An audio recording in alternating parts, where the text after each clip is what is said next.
नमस्कार शेतकरी मित्रांनो, खरीप पीक विमा योजनेत 21 दिवसापेक्षा जास्त खंड असल्याने शेतकऱ्यांच्या खात्यात नुकसान भरपाई जमा करण्यात येणार आहे। या संदर्भात आपण माहिती पाहणार आहोत की कोणत्या जिल्ह्यांना नुकसान भरपाई मिळणार आहे आणि हेक्टरी किती हजार रुपये शेतकऱ्यांना मिळणार आहेत याविषयी संपूर्ण माहिती आपण या व्हिडिओमध्ये पाहणार आहोत।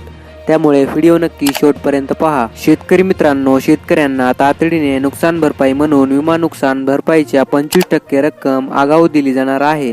हा निकष गृहीत धरून राज्यात 13 तालुक्यातील 53 मंडळांमध्ये पिकाच्या नुकसानीबाबतचे सर्वेक्षण करावे असे आवाहन कृषी आयुक्त यांनी दिले आहे। त्यामुळे शेतकऱ्यांना तातडीने मदत मिळण्याची अपेक्षा आहे। राज्यातील 13 तालुक्यातील 53 मंडळांमध्ये पावसाचा खंड हा 22 ते 25 दिवस झाला आहे। पिकाच्या वाढीवर तसेच उत्पादनावर परिणाम होईल असे कृषी अधिकाऱ्याचे म्हणणे आहे।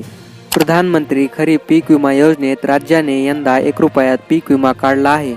शेतकऱ्यांना तातडीने नुकसान भरपाई मिळावी म्हणून अधिकाऱ्यांना सर्वेक्षणाचे निर्देश दिले आहे। त्याचा अहवाल विमा कंपनीला देऊन अधिसूचना काढली आहे।